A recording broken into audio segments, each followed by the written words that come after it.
If you want to learn how to build a project updater that automatically sends emails to your client every time there's progress on their project, then this video is for you. In this video, I'll show you exactly how to build that using n8n. Let's get started with it immediately. Alright, so as you can see right here, first of all, I want to show you something. I have some test data that we're going to be working with, and specifically the client email is what I want you to actually see. So that's the email we'll be sending the email to update them, and this is the automation right here. So let me go ahead and run it first so you can see what actually happens. So execute the workflow. Boom. Now, as you can see right here, the last updated is today's date, which is right down there. And let's go ahead and check the email. And as you can see, there is the email sent to them automatically updated. So here you go. Logo design is now in progress so that they know how their project is actually doing. And now I'm going to show you how to build this automation yourself. But keep in mind, this automation will already be down below in the description, so you can already go ahead and grab it for yourself if you want it already made. But I'll also be showing you in this video how to actually build it for yourself. So let me show you how to actually start building this thing. So first of all, what I want you to have is a Google document right there with named whatever you want it to be named. And specifically, you need to have these columns. So the project name, the client email, and the status. Now, if you're wondering what options I have in the status, all I have is not started, in progress, review ready, revision requested, and complete.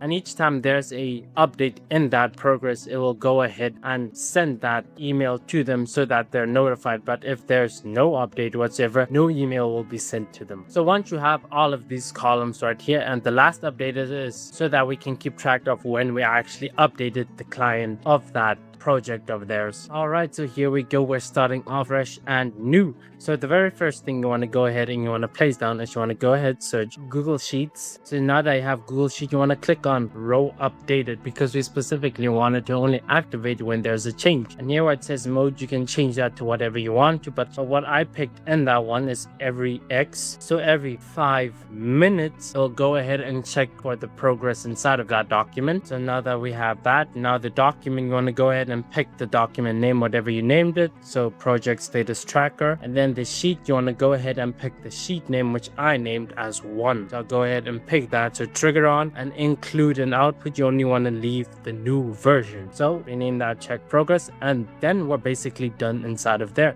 Now you want to go ahead and you want to actually get a filter so that in case it returns empty stuff to you, that it filters it out and does not send an email whatsoever. So filter, so if right there, technically you want to go ahead, type if, and this will be the filtering thing. So now you want to go ahead and you want to filter it according to the status. So you first want to check if the status has any value. So type in the following: JSON, JSON, square brackets, double quotation mark, and then type in status. Basically, the name in here is the name of the column right there. So that's what you want to do. And here where it says is equal to, you want to come here, select is not empty. Then you want to add another condition, click add condition. Now you want to also check if they actually have an email. So JSON, then square brackets again, double quotation marks, and type in the column name where their emails are being stored. So client email is mine. As you can see, that's the name. And we want to check the exact same thing, is not empty. And there we go. That's basically all the conditions you need to have within there. Now that we have the conditions, what you want to do next is you want to actually go ahead and update the client. So type in Gmail, click Gmail, and then you want to go ahead, type send a message. So now that we have sent a message, you actually want to go ahead and you want to, here where it says to, you want to go ahead, do the following, change that to an expression first of all. So JSON,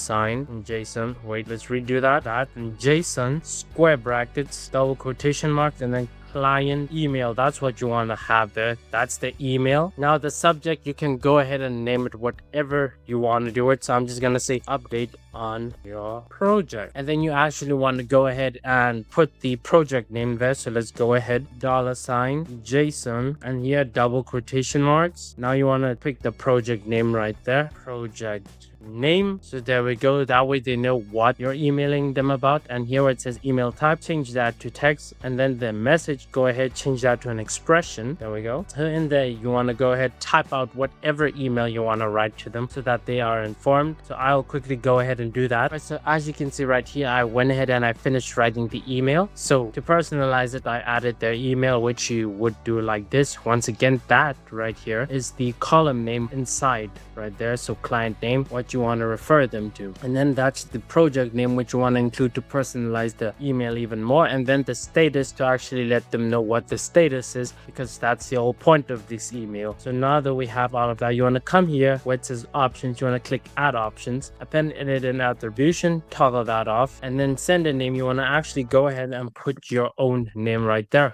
because if you don't do that, it'll instead send your actual email, the full email right there, which you really do not want. So rename that, send update. And now after we've done all of that, now we want to go ahead and we want to update the last updated column inside of the Google Sheet. So type Google Sheets right there. Go ahead. Now you want to go ahead, update row and sheet, click that. And then the document, go ahead, pick the document name, project status tracker, and then pick the sheet name right there. So 1. And now what you actually want to match it on will be the client email, because that's unique to every single person. Close that, and the status right here, we don't want to update that whatsoever, only the last updated, because you'll be updating the status yourself manually inside of the Google Sheet, and it's not something that will be automated, but something you will do it manually. And this automation solely checks if there was an update and then updates the client on your behalf. So the column to match, I'm going to go ahead, click client email. Now right here is where we're actually going to start running into problems, but first change that into an expression. Here where it says last updated, this one we can already go ahead and put in, which will be today's date. And how you would actually do that